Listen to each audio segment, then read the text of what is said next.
anyone can wear the mask. You could wear the mask. Why can't we get enough of superheroes? Despite all the voices predicting superhero fatigue, the figure continues to reign supreme across movies and on TV, from 10-cent comic books to billion-dollar theme parks. Wakanda forever! Meanwhile, the superhero film has developed into its own genre, defined by a reliable set of tropes and familiar plot points. I didn't kill your father! Liar! I didn't kill your father.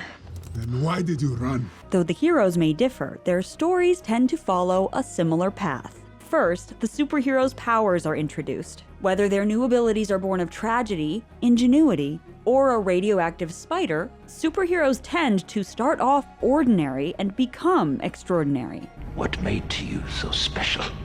Nothing. I'm just a kid from Brooklyn. With that power Comes great responsibility. the superhero confronts an ethical dilemma in grappling with how to use their new abilities, and whether they even want to. I'm Spider-Man. No more. But that decision is usually made for them by the arrival of a supervillain, who's likely a mirror image of the superhero themselves. To them, you're just a freak. Like me. Meanwhile, the superhero is surrounded by normal, non-superheroes who keep them grounded, reminding the hero of their humanity and what it is they're fighting for. And I have to protect the one thing that I can't live without. That's you. And at the end, the superhero faces the supervillain in an epic battle for the fate of the world. You could destroy life on a scale hitherto undreamt of.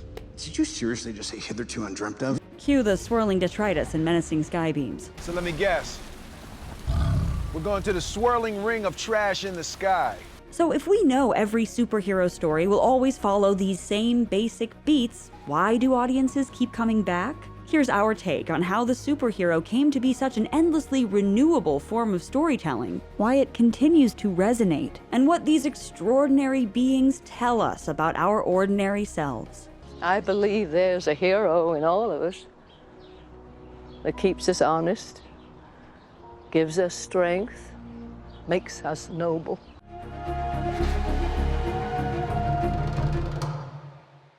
You're watching The Take.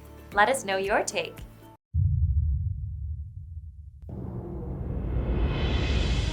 I'm quite keen on comic books, especially the ones about superheroes. The superhero has been with us since the dawn of storytelling. Heroic demigods like Hercules and Gilgamesh, mortals who were said to possess divine powers, were the cornerstones of ancient mythology. Meanwhile, the epic conquests of real men like Alexander the Great laid the foundations for tales of a lone hero or villain who could single-handedly change the course of the world. The idea of the often disguised heroic figure operating outside the law was formulated in folklore tales like Robin Hood. Some say I rob from the rich and give to the poor. But if the rich are stealing from you, who's really the thief? Stories of real-life masked vigilantes in the American West, and Baroness Orzy's 1905 novel The Scarlet Pimpernel, about a supposed dandy who leads a secretly noble double life during the French Revolution. We must maintain our anonymity, mask our identities, even if it means suffering the mockery of others. And the pulp novels and magazines of the early 20th century gave us figures like Zorro, Tarzan, Doc Savage, Flash Gordon, Buck Rogers, and The Shadow, who beat incredible odds through their exceptional cunning, skill, and physical strength. Do you know how to use that thing? Point the end goes into the other man.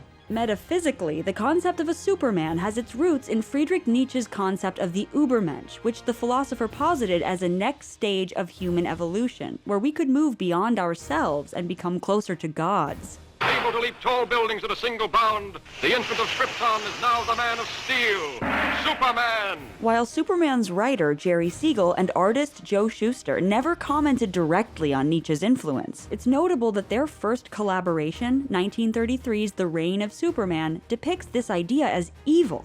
The story concerns an ordinary man who's given the superpower of telepathy, which he then uses to try taking over the world. In reality at that time, Adolf Hitler was appropriating Nietzsche's ideas of the Übermensch to justify his bid for world domination.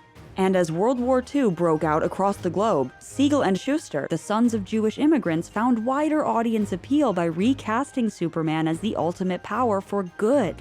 Superman fights a never-ending battle for truth and justice. The success of Superman and Batman, both introduced in the late 30s, created a flood of new superheroes through which audiences could confront rising anxieties about war and social unrest. Both Superman and Marvel's Captain America were seen pummeling Hitler. How many of you are ready to help me sock old Adolf on the job? Reassuring readers that good would inevitably triumph over real-life evil.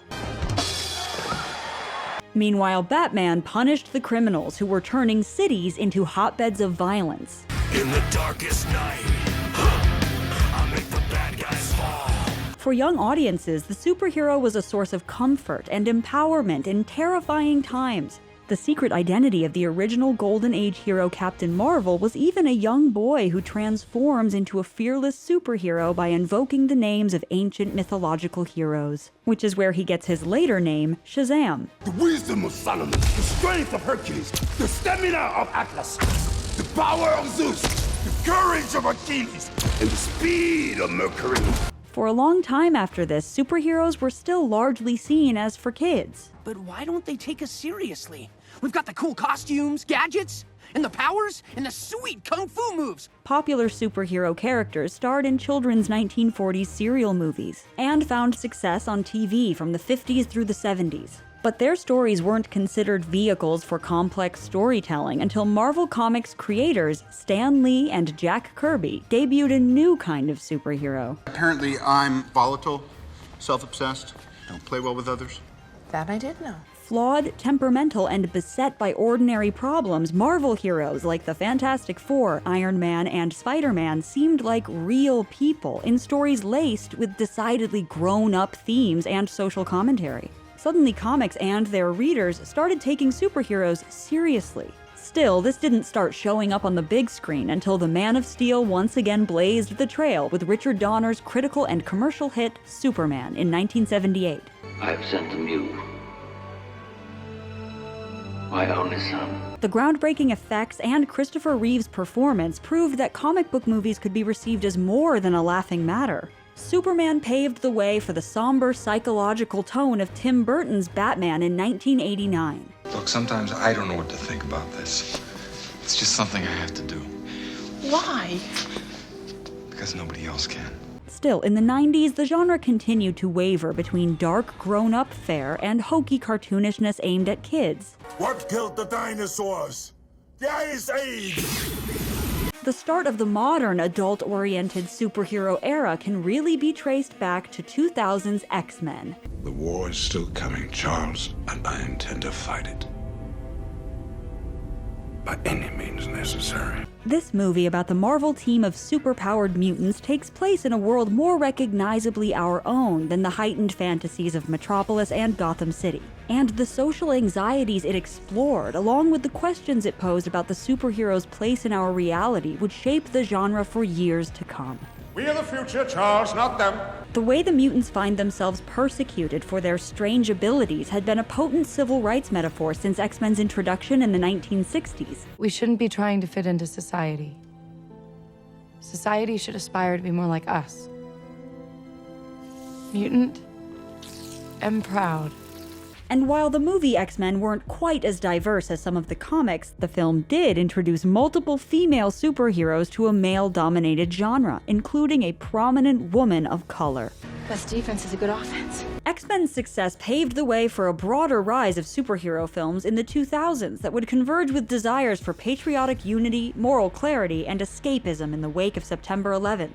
2002's Spider-Man, set in that recently ravaged New York, You mess with one of us, you mess with all of us! offered the reassuring fantasy of a nice all-American boy who's determined to do the right thing. But the decade's other most popular examples leaned into murkier ethical dilemmas. You've turned every cell phone in Gotham into a microphone. And a high-frequency generator receiver. Post-9/11 America's grappling with moral relativity, justice, and what defines a hero was reflected in the angst-filled superheroes of Christopher Nolan's Batman trilogy. You thought we could be decent men in an indecent time. And the Marvel Cinematic Universe, whose nuanced social commentary were as much a feature as the special effects. For once, we're way ahead of the curve. By holding a gun to everyone on Earth and calling it protection.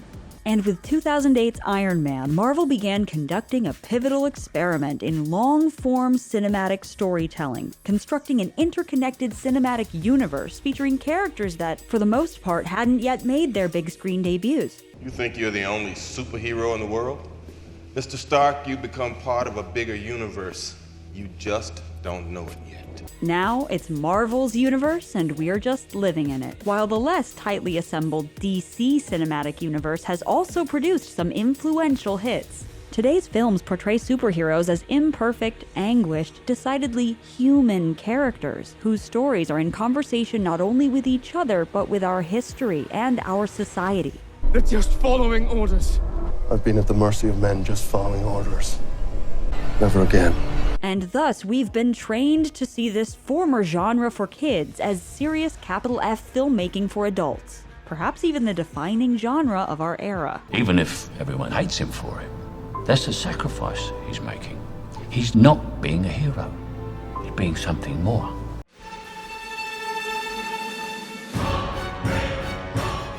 Superhero landing. Superhero stories usually begin with an ordinary person, someone recognizably human we can project ourselves onto. Oh my gosh, this is embarrassing. We wore the same jacket? Like a meek, bullied high school student or a scrawny, sickly soldier. Been like this all day. The viewer then experiences discovering or gaining superpowers with this character. If the character is already slightly more than human, say a brilliant scientist or a billionaire playboy, Genius, billionaire, playboy, philanthropist. their stories of acquiring powers are made relatable through suffering or sacrifice. The superhero might barely survive some mental or physical change that makes it impossible for them to return to normal. Do you like what you see? No. You look like an avocado. Had sex with an older, more disgusting avocado. Even those who have been seemingly gifted with their powers must pay for it somehow. A lot of criticism of superhero stories has categorized these narratives as power fantasies, escapist stories to let the powerless enjoy imagining feeling immensely powerful. Let's ride. And when Clark Kent gets rejected by an unwitting Lois Lane, Lois Lane, say hello to Clark Kent. Hold you one, Pete. Lois Lane, hurry. or Spider-Man must work through his human problems in the middle of crime fighting, Rand! there can even be an element of self-pitying fantasies some viewers identify with. If only people knew how special I was. He fought off 4 guys. Oh my gosh, she's crushing on Spider-Man. You don't know Spider-Man. But many superhero movies attempt to counterbalance the power fantasy elements by exploring the concept of heroic responsibility. I just finally know what I have to do. And I know in my heart that it's right. Superheroes must figure out how to use their powers, not just physically, which is often mastered over the course of a montage, but philosophically. How do you respond? Who do you become? What's the best way for Iron Man to apply his genius? Should Captain America live his life as a soldier? How much can or should Peter Parker sacrifice to be Spider-Man? Often, superheroes grapple with whether to use their powers at all. Please! I'm in trouble! You're the only one that could help! Get the f*** away from me. Or whether mankind is worth saving. My mother was right. She said the world of men do not deserve you.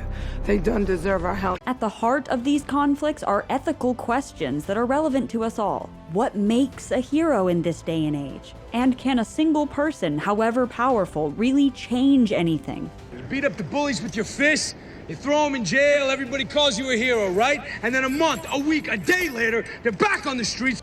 At its best, the moral questioning in these stories asks us to consider how we might put our, perhaps more considerable than we think, powers to good use and confront all the reasons why we're not yet doing all we could to make the world better. The world is full of evil and lies and pain and death. And you can't hide from it. You can only face it. The superhero is supported and motivated by a cast of down-to-earth, normal people who stand in for decent humanity at large, whether they're friends and family members, lovers who test their commitment, I don't want to lose her. associates who keep them in check. What time are you gonna pick me up? I'm not going. What? Are you crazy? Or just comic relief. Can you spit venom? Can you summon an army of spiders? Meanwhile, the hero is challenged by a supervillain, who's generally a distorted reflection of the hero. In a comic, you know how you can tell who the arch villain's going to be? He's the exact opposite of the hero. And exposes key problems or weaknesses in the hero's worldview. It is not our way to be judge, jury, and executioner for people who are not our own. But didn't life start right here on this continent? So ain't all people your people? While the villain might be a more abstract, pure evil, other times it's someone the hero knows, respects, or even loves. Like when Superman defends his adoptive world against his fellow Kryptonians. We could have built a new Krypton in this squalor, but you chose the humans over us. Thor squares off against his own brother. He's adopted. Or Black Panther fights his cousin. Hey, Auntie. Or the villain might embody a metaphorical or philosophical flip side to the hero. Batman and the Joker represent two extreme responses to the immorality of Gotham City. You complete me. While the idea of a parallel villain can be something of a movie cliche in general, our methods have not differed as much as you pretend. We're not so different, you and I. in the world of superheroes, this trope illustrates power's tendency toward corruption. Nah, I learned from my enemies. Beat them at their own game. You have become them. And it underlines that even if these appear to be stories of pure good and evil, in reality that dichotomy is far more complex. In the 8 years since Mr. Stark announced himself as Iron Man, the number of potentially world-ending events has risen at a commensurate rate. Tony Stark has to consider whether he is creating as many problems as he solves. Who sent you? I see a suit of armor around the world. Or whether the ends justify the means. And in these debates, superheroes even find themselves at odds. I'm trying to keep you from tearing the Avengers apart. You did that when you signed. At the same time, villains like the Dark Knight's Joker or Black Panther's Killmonger can draw us in with charismatic philosophies or understandable, even sympathetic motivations. It's about 2 billion people all over the world that looks like us. Wakanda has the tools to liberate them all. Even someone like Thanos, with his plot to kill half of all living creatures to save the other half, prompts the question of whether he might be onto something. Your planet was on the brink of collapse. I'm the one who stopped that. In the end, though, the superhero movie often resolves these complicated questions with an easy answer. The hero must fight, even on behalf of a world that might fear and resent them for it, and frequently at the expense of their own happiness. Even though sometimes we have to be steady and give up the thing we want the most. And the movie culminates with the heroes taking down the villain in a climactic, digitally assisted super fight. Given the context of this genre's rise in the wake of the 9/11 terrorist attacks, these obligatory superhero smash-em-ups can be interpreted as an attempt to reclaim that imagery of destruction and collapsing buildings, putting them firmly back in the context of escapism. And crucially, they offer the assurance that no matter how powerful the threat or unthinkable the disaster, the good guys will always triumph. There is no version of this where you come out on top. So, despite all the explorations of moral ambiguity and doubt, in the end, the promise of the superhero story is to deliver a fantastical solution to our impossible problems. We won. All right, hey. All right, good job, guys.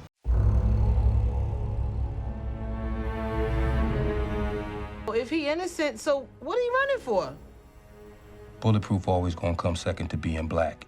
Today's superhero genre conventions have solidified in part because they've created a satisfying rubric for confronting our cultural anxieties, about our safety in an increasingly scary world, and about the slippery nature of righteousness and justice, how we achieve it, what it takes to protect it, whether it's even ours to claim in the first place. I know you believe what you're doing is right, but for the collective good, you must surrender now. The dark side of the superhero story can emerge as an extreme version of American exceptionalism. I'm here to fight for truth and justice in the American way. A power fantasy that the superhero story makes literal with godlike American heroes who know better than, say, government officials or other countries about when to interfere and do good around the world. We may not be perfect, but the safest hands are still our own.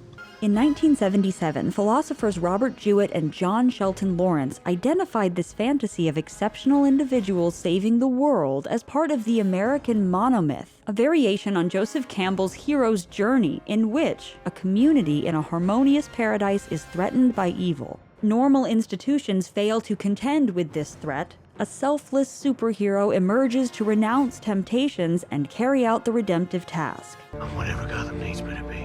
Modern superhero movies have increasingly dealt with the problems in that outlook. For the past 4 years, you've operated with unlimited power and no supervision. That's an arrangement the governments of the world can no longer tolerate. On the positive side, the plethora of superhero films out there now offers a wide variety of heroic personalities, allowing viewers to choose which type to identify with or model themselves on. Only love can truly save the world. I may be super, but I am no hero. Crucially, this is at last starting to include more diverse ideas of who can be a hero. I've been fighting with one arm tied behind my back. But what happens when I'm finally set free? You know, it's something powerful about seeing a black man that's bulletproof and unafraid. For years, moviegoers were essentially asked to choose between dashing but tortured Batman or impossibly perfect Superman. But today's patchwork universe portraying a range of powers, ethical struggles, and personal problems can be seen as a metaphorical representation of our myriad individual gifts, skill sets, and temperaments. I'm always angry. In recent years, movies have even made supervillains the protagonists of their own superhero stories, I don't know if they told you, but I'm a hitman. I'm not a fireman. I don't save people. asking us to understand, sympathize with, maybe even root for them. Sometimes they're tasked with, saving the world. Let's go save the world. That blurring line between so-called heroes and villains more accurately reflects the truth that most people can be both. You either die a hero, or you live long enough to see yourself become the villain.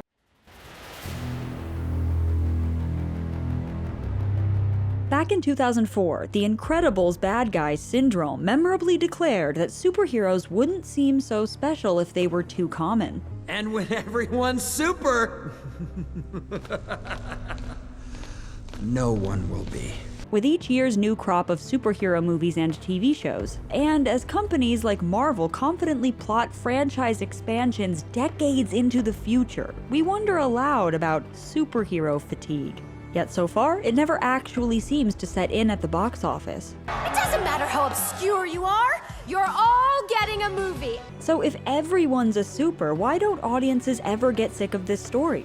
When can we give our superheroes a break? Obviously, some of the reasons the superhero story remains so indomitable are financial. Superheroes have an enviable amount of brand recognition built on decades of pre-existing comics, cartoons, and other movies. Most superheroes don't wear their own merch. And as these films connect across ever-sprawling shared universes and stories, You're so dark! Do you say you're not from the DC universe? there's also the anxiety to not be left out, similar to how earlier comics fans once agonized over missing an issue. On an entertainment level, the superhero genre provides satisfying one-stop shopping for moviegoers, blending together elements of science fiction, action, political thriller, horror, romance, and even comedy, all in one feature film. But most importantly, these movies connect with us on an intimate story level. Why do we force? So that we can learn to pick ourselves up.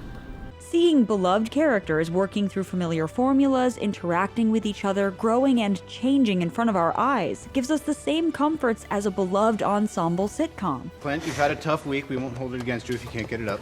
Many of these superheroes have remained a constant in our lives for decades now, and we're just as invested in their personal tragedies and triumphs I love you 3,000. as we are in their superhuman ones. Avengers!